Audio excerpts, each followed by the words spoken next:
Hello,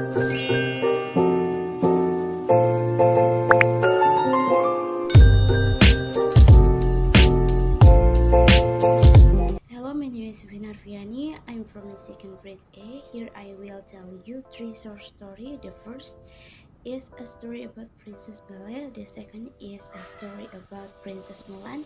And the last in the story of Aladdin. So let's get started. Belle's story.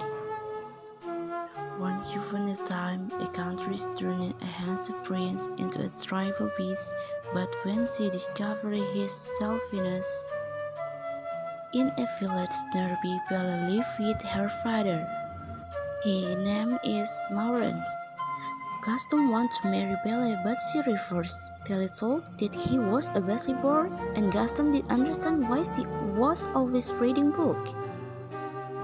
On his way to fair, Maureen got lost in the woods.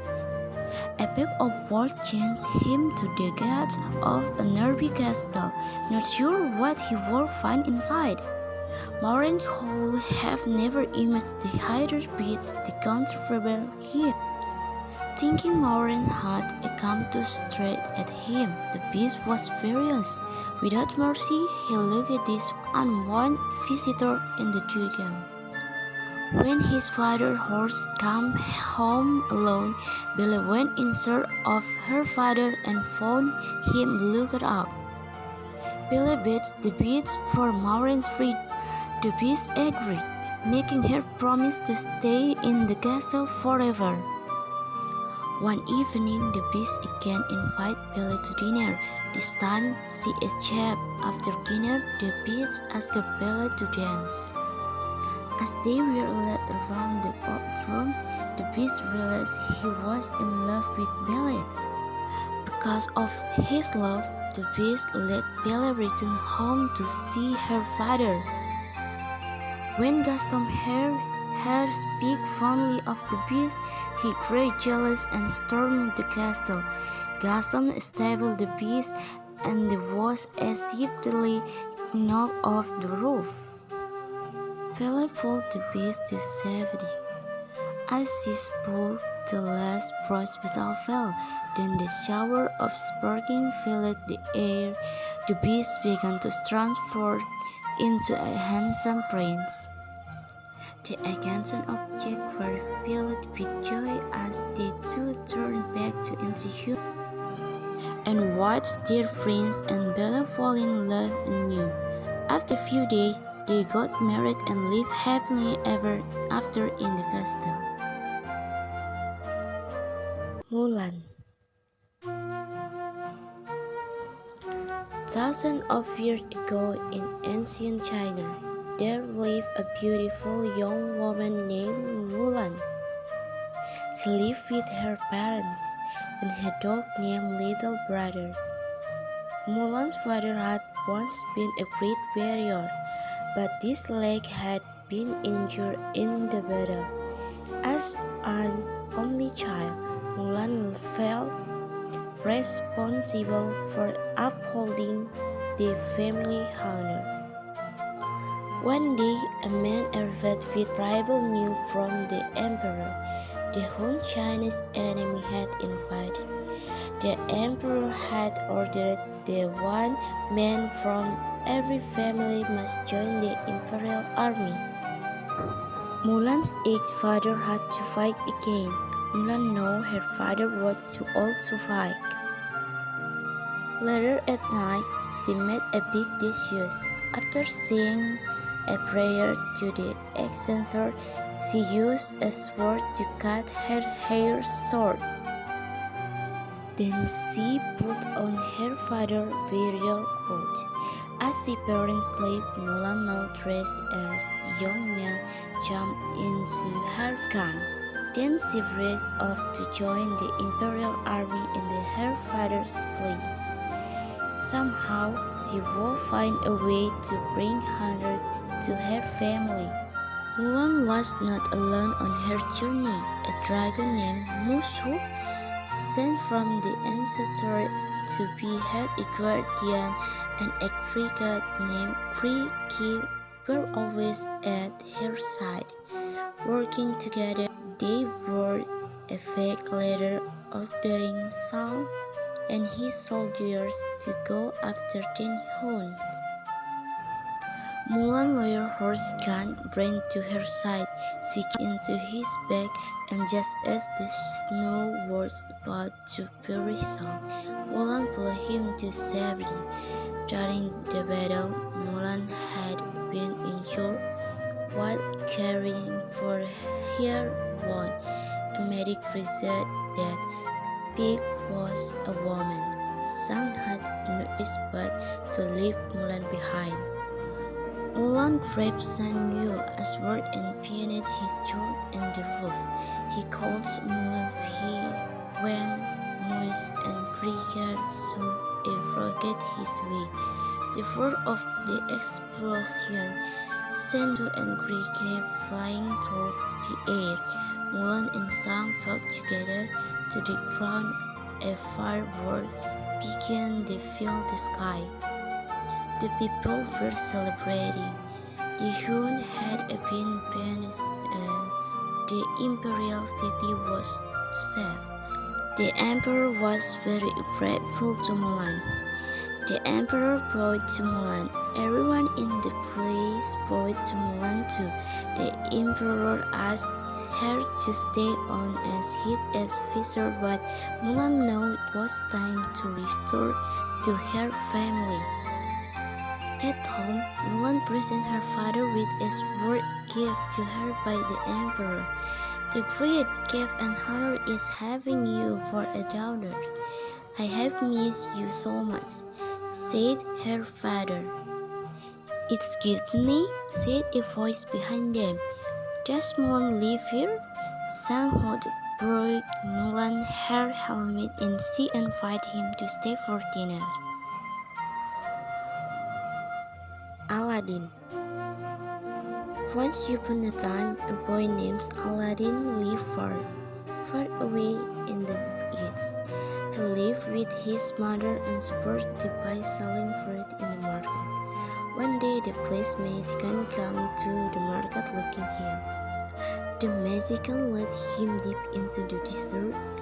They reached the mouth of an immense cave, blocked by a massive rock. The magician stopped and began to say a spell. Sala Sala Paprika Labra. The magician said by which the massive rock removed automatically. Aladdin was so shocked. Go into the cave and bring me golden lamps. You will find there. There's nothing but the lamps, the magician said. The cave overflowed with glittering gems and gold coins. Beneath a tree laid with treasures stood and on old walls. The moment Aladdin sneezed the treasure, the whole cave began to shake with a thunderous booming sound. He took the magical lamps and ran toward the mouth of the cave. He asked the magician for help, but he just wanted the lamps and told him to throw it. The way for entry and exit was not closed. He was left all alone in the dark, terrified. He ruined the gemstone on the ring that the magician gave him, and suddenly it began to glow until its light filled the cave. The ring light was gone away and carried him home. Stunned as he looked at the ring and saw that the gemstone had vanished. Aladdin told his mother all about his adventure in the cave and about the magician and his ring. A genie appeared and asked him for a wish. He was frightened but was excited that the genie could grant him a wish. He commanded him to get some delicious food as soon as the plate. Within a moment, a table loaded with tasty dishes appeared before him. One day, he came to the Sultan with a massive gift and treasure. The Sultan was very pleased, but the princess was unimpressed by his treasure. He was disappointed and did not want to give up on the beautiful princess. As soon as the return from his Mexican carver ride beat the princess, the Sultan ordered him to build a place. Aladdin grabbed the magic lamp and asked the genie if he could build a place for him. Genie agreed, and in some minutes he made a beautiful place for his master. However, the magician was still unhappy. He felt that the magical lamps would have been his and that Aladdin had stolen it from him. One day, the magical came to visit Aladdin's place when Aladdin himself was out hunting. He disguised himself as a magician and wore a turban around his head. The princess exchanged the magic lamps with the new one. The magician's evil plan worked perfectly. Now that he had the lamps, he wanted to use it to take the princess and Aladdin's place for himself. He commanded Genie to take Aladdin's place and move it to a far off desert along with the princess. When Aladdin returned home, he was shocked to see that everything was finished. His mother had just come back from the market and was too confused and amazed. Aladdin searched far and wide for the princess. Finally, he heard that the magician was now living in the desert in his place with the princess. The princess hugged Aladdin when he showed him and told him everything. Aladdin and the princess secretly slipped a sleeping pill into the magical wine. As soon as the magician drifted off to sleep, Aladdin snatched the magic lamp from his bed and dropped it. He ordered the genie to move the place back to where it was and leave the magician alone in the desert. One day, Aladdin brought the magical lamp to the seashore and dropped it. The genie asked Aladdin about his wish. Aladdin said, "You have granted so many of my wishes. I want to repay you by letting you free. Of all my many masters, no one has ever visited something from me. You are so kind," Genie cried. The genie got free and Aladdin used the empty magic lamp into the sea and lived out his day in happiness and love, without envy or greed. Finally, there was a happy ending to the story for Aladdin and the magic lamp.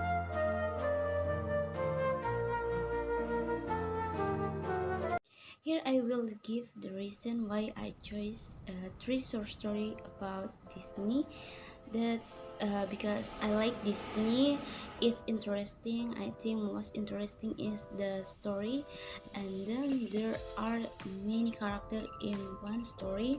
I also like the story about Disney because there are many lessons that we can take. One of it is a great love for parents, like what is doing Princess Belle is willing to sacrifice to take the place of the father who is confused by the beast. If you don't like reading, don't worry, because three short story I read have already have a movie on them, so you can watch them whenever you want. I thought it was new from Edu, and thank you very much. Wassalamualaikum warahmatullahi wabarakatuh.